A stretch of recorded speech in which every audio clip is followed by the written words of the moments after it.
तो hello student, welcome back to the channel. तो पिछली क्लासेस में हम cell cycle and cell division को खत्म कर चुके थे और आज जो हम नया चैप्टर स्टार्ट करने वाले हैं वो हमारा चैप्टर रहेगा cell the unit of life. Okay, तो सेल चैप्टर हम स्टार्ट कराने वाले हैं और अगर हम नीट के पॉइंट ऑफ व्यू से अगर हम देखें तो लगभग 2 से 3 क्वेश्चंस इसके नीट में आपके पूछे जाते हैं। करेक्ट, 2 से 3 क्वेश्चन ऐसे होंगे जो आपको बहुत, और ऐसे भी नहीं है कि बहुत हार्ड क्वेश्चन होंगे, बहुत ही सिंपल क्वेश्चन होंगे और 2 से 3 होंगे। और कभी कभी ऐसा होता है कि 4 क्वेश्चन भी इससे आ जाते हैं, लेकिन मेनली अगर हम देखें 2 से 3 क्वेश्चंस आपके नीट में इस वाले चैप्टर से आने वाले हैं। ठीक है, तो 2 से 3 क्वेश्चन आने वाले हैं जो कि बहुत सिंपल होंगे, इतने ज्यादा हार्ड नहीं होंगे इस चैप्टर के। तो हम वन बाय वन करके एक एक टॉपिक इसके चैप्टर के पढ़ने वाले हैं, ठीक है ना, जिससे कि हमारे सारे जो डाउट है वो क्लियर हो जाएं। ठीक है, तो हम क्या क्या टॉपिक इसमें क्लियर पढ़ने वाले हैं। सबसे पहले हम पढ़ेंगे इंट्रोडक्शन के बारे में कि what is cells and how can you differentiate living organism according to the cells. Okay, then we learn about the basic of cells, then we learn about the prokaryotic cells, then eukaryotic cells. In eukaryotic cell there are the many things that we learn, like cell membrane, cell walls, endomembrane system, endoplasmic reticulum, Golgi bodies, lysosomes, vacuole, mitochondria, plastids, ribosome, cytoskeleton, nucleus, and microbodies. All the things uh, ex- we will learn about all the things in very deep. Okay, so let's start the cell चैप्टर। Okay, तो देखो, जब कभी भी हम अपने आसपास देखते हैं ना, जब भी हम अपने आसपास देखते हैं तो हमें मेनली 2 तरीके की चीजें दिखाई देती हैं। जैसे कि मान लो ये बोतल है, ये बोतल हमें दिखाई देती है ना, पेन है, पेन दिखाई देते हैं, है ना। तो अगर हम अपने आसपास की चीजों को जो देख रहे हैं उनके अकॉर्डिंग हम चीजों को डिफरेंशिएट करें तो हम देखते हैं कि they are the 2 types of things. एक तो वो जो कि नॉन लिविंग थिंग है, करेक्ट, जो नॉन लिविंग है। दूसरी जो चीज हम देखते हैं वो होती है लिविंग थिंग। अब जो एनसीईआरटी है ना, एनसीईआरटी जितने भी नॉन लिविंग थिंग्स है उनको इनएनिमेट कहता है, कि जो भी ऐसी चीजें जो नॉन लिविंग है उनको एनसीईआरटी क्या कहता है कि वो क्या है, इनएनिमेट है।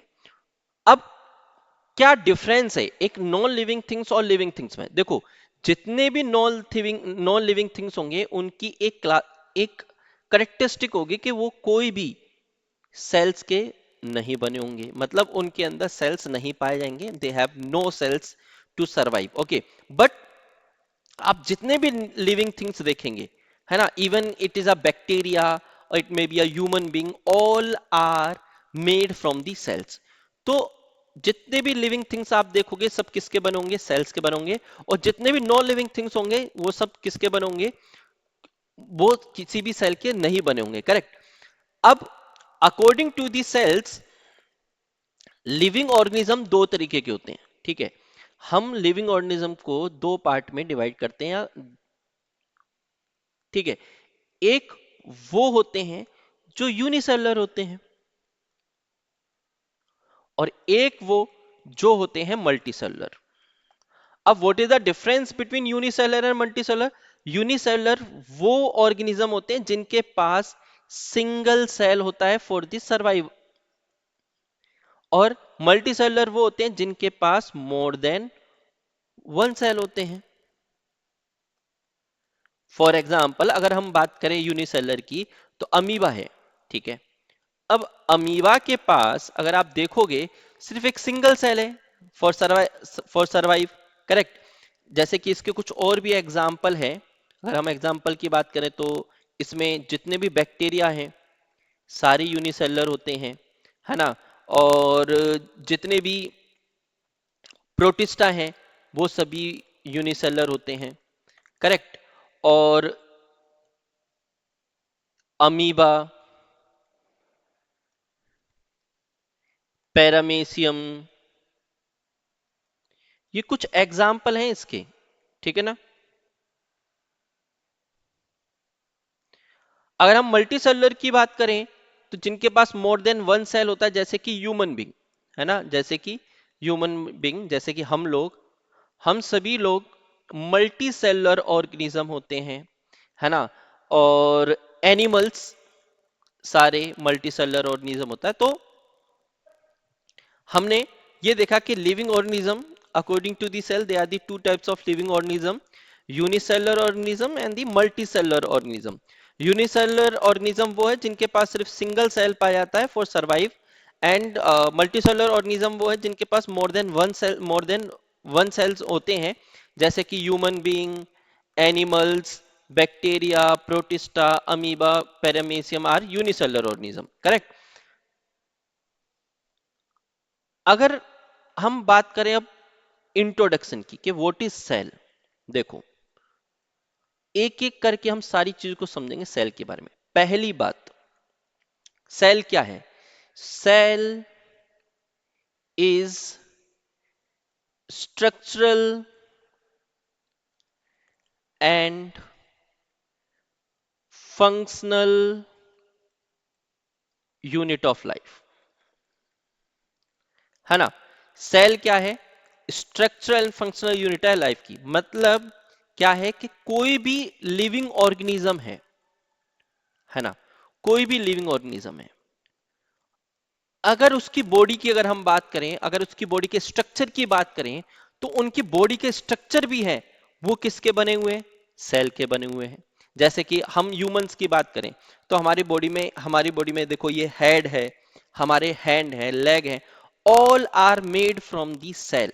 हमारी बॉडी के अंदर जितने भी ऑर्गन्स हैं, ठीक है ना, या ऑर्गन सिस्टम है, all are made from the cells. सभी किसके बने हुए हैं? सेल्स के बने हुए हैं। और जितने भी फंक्शन हमारी बॉडी में परफॉर्म होते हैं, चाहे it may be a respiration, digestion, all are help with the help of the cell. That's why cell is the structural and the functional unit of life. इसलिए हम सेल को क्या बोलते हैं? Structural and the functional unit बोलते हैं life की, correct. देखो अब कोई भी लिविंग ऑर्गेनिज्म है, उसके पास सेल तो होना ही चाहिए। अगर उसके पास सेल नहीं होगा तो it not be a living organism. चाहे एक ही सेल क्यों ना हो, है ना, लेकिन अगर किसी के पास एक भी सेल नहीं है, it consider as a non living thing, है ना। अगर उसके पास सेल है, चाहे वो एक ही हो, तो हम उसको लिविंग ऑर्गेनिज्म की कैटेगरी में रखते हैं। समझ में आ गया? तो सेल क्या है? Cell is the structural and functional unit of life. जितने भी लिविंग ऑर्गेनिज्म है सब किसके बने हुए हैं? सेल के बने हुए हैं, ठीक है। और चाहे लिविंग ऑर्गेनिज्म हो, चाहे चाहे एक यूनिसेलर हो, चाहे कोई भी मल्टी सेलर हो, चाहे लोअर एनिमल हो, चाहे हायर एनिमल हो, all are made from the cell. सभी के अंदर जितनी भी बेसिक यूनिट होती है वो क्या है? सेल होती है, करेक्ट। अब देखो, अब हम पढ़ेंगे डिस्कवरी ऑफ सेल के बारे में। ये हो गया इंट्रोडक्शन। तो देखो, डिस्कवरी ऑफ सेल के बारे में हमें कुछ पॉइंट याद रखने हैं कि सबसे पहले डेड सेल्स किसने डिस्कवर किया, किसने लिविंग सेल डिस्कवर किया। तो जैसे कि अगर हम बात करें, सबसे पहला पॉइंट अगर हम पढ़ें, first cell was discovered by Robert Hooke. देखो, जो सबसे पहला सेल था वो रॉबर्ट हुक ने 1665 में डिस्कवर किया था, but this cell was a dead cell. जो सबसे पहला सेल डिस्कवर किया गया था वो एक डेड सेल था। और डेड सेल भी क्यों था? क्योंकि रॉबर्ट हुक ने क्या किया था, जो कोर्क होता है लकड़ी का, एक छोटा सा पार्ट होता है उसका, सेल्फ मेड माइक्रोस्कोप के अंदर उसको देखा। जब उन्होंने इस कोर्क को अपने सेल्फ डिजाइन किए हुए माइक्रोस्कोप में देखा, तो माइक्रोस्कोप में कुछ इस तरीके का स्ट्रक्चर उनको देखने को मिला, ठीक है, ऐसा। अब इस इसके अंदर अगर आप देखोगे छोटे छोटे छोटे छोटे कंपार्टमेंट से बने हुए हैं, है ना? क्या बने हुए हैं? छोटे छोटे कंपार्टमेंट बने हुए हैं या रूम्स बने हुए हैं, करेक्ट? लैटिन लैंग्वेज में इन कंपार्टमेंट या रूम को ही हम बोलते हैं सेल। तो the cell name was given by the Robert Hooke, क्योंकि लैटिन लैंग्वेज में इन रूम्स और कंपार्टमेंट को सेल बोला जाता था, और आज टिल डेट भी हम इसको इसी सेल नाम से जानते हैं, ठीक है? तो सबसे पहला सेल डिस्कवर किया था रॉबर्ट हुक ने 1665 में, और ये एक तरीके का डेड सेल था जिसको कोर्क से डिस्कवर किया गया था, करेक्ट? और ये 1665 में डिस्कवर किया गया था खुद के सेल डिजाइन माइक्रोस्कोप से। इसके बाद में फर्स्ट लिविंग सेल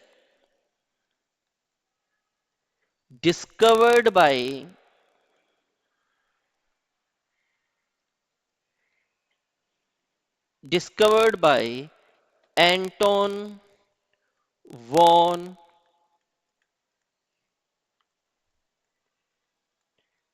Leeuwenhoek। देखो, सबसे पहले जो लिविंग सेल डिस्कवर किया था एंटन वॉन लीवेनहॉक ने किया था। मेनली जो एंटन वॉन लीवेनहॉक थे वो मेनली क्या करते थे, जो बैक्टीरिया थे, जैसे पौंड में से बैक्टीरिया, पौंड का पानी ले आए, उसके अंदर उन्होंने देखा, तो बैक्टीरिया को उन्होंने देखा, स्पर्म के सेल को उन्होंने देखा, तब इन्होंने पहला सेल डिस्कवर किया था, ठीक है? पौंड जो पानी होता है पौंड का, उसमें से इन्होंने पानी निकाल के उसके अंदर उन्होंने पहले बैक्टीरियल सेल देखा था, और उन्होंने बोला था कि living cells, bacteria is the living cells, correct? और ये इन्होंने 1674 में ये डिस्कवर किया था फर्स्ट लिविंग सेल्स। इसके बाद में बहुत सारी और डिस्कवरी भी हुई, जिसमें से अगर हम बात करें न्यूक्लियस की, तो न्यूक्लियस सबसे पहले डिस्कवर किया था रॉबर्ट ब्राउन ने 1831 के अंदर। रॉबर्ट ब्राउन ने डिस्कवर किया था न्यूक्लियस, तो वो भी हम लिख लेते हैं कि nucleus was discovered by Robert brown इन 1831। देखो, इस नाम में कंफ्यूज मत होना, उनका नाम था रॉबर्ट हुक जिसने पहले डेड सेल डिस्कवर किया था, और इनका नाम है रॉबर्ट ब्राउन जिन्होंने न्यूक्लियस डिस्कवर किया था पहला, ठीक है? तो यहां तक हमने जो पढ़ा वो थी क्या क्या डिस्कवरी हुई थी, ठीक है? डेड सेल किसने डिस्कवर किया था, लिविंग सेल किसने डिस्कवर किया था, न्यूक्लियस की डिस्कवरी किसने की थी, यहां तक जो भी है वो हमने ये पढ़ा, ठीक है? चलो आगे हम पढ़ेंगे सेल थ्योरी के बारे में। देखो, सेल थ्योरी में आपको क्या क्या चीजें याद रखनी वो समझो। पहला, आपको दो साइंटिस्ट के नाम याद रखनी है। मैं दो साइंटिस्ट के नाम आपको बताता हूं। पहला है Schleiden, Schleiden, and second one is Schwann. देखो, दो साइंटिस्ट थे, स्क्लेडन एंड स्वाइन। अब जो स्क्लेडन थे वो एक जर्मन बोटनिस्ट थे, करेक्ट? और जो स्वान थे वो एक जर्मन जूलॉजिस्ट थे, है ना? देखो, पहले एनसीईआरटी में यहां पर ब्रिटिश लिखा हुआ था, लेकिन अब उसको फिर से रिवाइज करके यहां पर जर्मन जूलॉजिस्ट कर दिया गया है। तो इसमें कंफ्यूज मत करना, स्वान जो थे वो एक जर्मन जूलॉजिस्ट थे, और शेल्डन एक जर्मन बोटनिस्ट थे। तो सबसे पहले 1838 में, करेक्ट, शेल्डन ने यह कहा, ही ऑब्जर्व्ड, क्योंकि एक बोटनिस्ट थे तो बोटनिस्ट हमेशा किस पे काम करते हैं, प्लांट्स पे। तो इन्होंने हर एक प्लांट्स को माइक्रोस्कोप के अंदर देखा, and he observed all plants are composed of cells. इन्होंने ये कहा अपनी थ्योरी में मतलब थ्योरी नहीं, इन्होंने एक स्टेटमेंट दिया कि जितने भी प्लांट्स हैं, ठीक है ना, वो सभी किससे बने हुए हैं, सेल के बने हुए हैं। ठीक है, तो ये 1838 में स्क्लेडन ने ये बात बोली। अब क्योंकि स्वान क्या थे, एक जूलॉजिस्ट थे, तो उन्होंने भी ऑब्जर्व किया। उन्होंने क्या क्या चीज ऑब्जर्व किया, उन्होंने ये देखा कि all animals have plasma membrane और सेल मेम्ब्रेन। जितने एनिमल्स हैं उनके पास एक आउटर मेम्ब्रेन है जिसको हम क्या बोलते हैं, प्लाज्मा मेम्ब्रेन कहते हैं। ठीक है, इसके अलावा इन्होंने ये भी बोला कि all animals are made from और कंपोज्ड फ्रॉम सेल। इसके अलावा इन्होंने प्लांट सेल को भी ऑब्जर्व किया था, मतलब एनिमल सेल को तो देखा ही देखा था, इन्होंने प्लांट सेल को भी ऑब्जर्व किया। और जब इन्होंने प्लांट सेल को ऑब्जर्व किया तो इनको एक एक अलग चीज दिखाई दी, क्योंकि देखो प्लाज्मा मेम्ब्रेन तो एनिमल सेल के अंदर पाया ही जा रहा था, लेकिन जब इन्होंने एक प्लांट सेल को भी बहुत अच्छे से देखा तो इन्होंने ऑब्जर्व किया कि उसके अंदर प्लाज्मा मेम्ब्रेन तो है, इसके अलावा उनके पास एक आउटर मेम्ब्रेन भी है जिसको उन्होंने नाम दिया सेल वॉल। मतलब ही observed cell wall present in plant cell. अब जब इतनी बातें उन्होंने स्वान ने देखी तो उन्होंने एक हाइपोथेसिस दिया। देखो हाइपोथेसिस का मतलब है जिसका पूरा प्रमाण ना हो, जिसका पूरा पता ना हो कि ये चीज है। इन्होंने हाइपोथेसिस ये दिया कि all plants and animals are composed of cells. ठीक है, तो इन्होंने हाइपोथेसिस में ये बोला स्वान ने कि all plants and animals are compose of cells. Then Schleiden ने भी इनको देखा, इनके काम को देखा, देन दोनों ने मिलकर क्या फॉर्मुलेटेड किया, सेल थ्योरी फॉर्मुलेटेड किया। और उस सेल थ्योरी में इन्होंने यही बोला कि all plants and animals are composed of cells. तो यहां से यह बात तो कंफर्म हो गई थी स्क्लेडन और स्वान की बातों से कि जितने भी प्लांट्स हैं और एनिमल्स हैं सब किसके बने हुए हैं, सेल्स के बने हुए हैं। लेकिन यहां पर भी एक डाउट था। यहां तो इन्होंने ये चीज तो बता दिया था कि भाई सारे प्लांट्स और एनिमल्स किसके बने हुए हैं, सेल के बने हैं, लेकिन ये एक चीज को नहीं बता पाए थे। वो एक चीज थी कि सेल आए कहां से, सेल बनते कहां से हैं, बनते कैसे हैं। अब इसी थ्योरी को, जो इन्होंने सेल थ्योरी बनाई, उसी थ्योरी को हमने हमने क्या, एक साइंटिस्ट ने आगे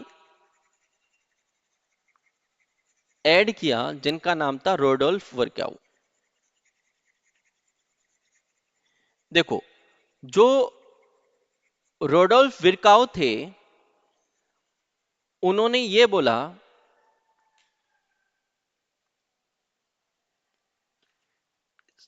पहला पॉइंट तो देखो हमने ये निकाल लिया कि पहला जो सेल थ्योरी में जो पहला पॉइंट था ये था ऑल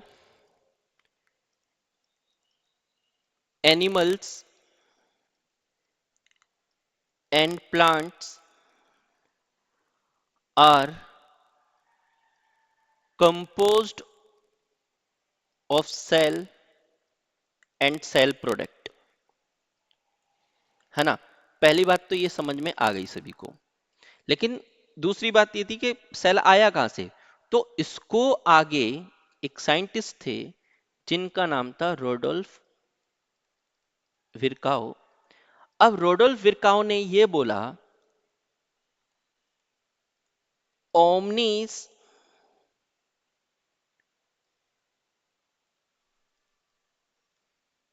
सेलुला ई सेलुला।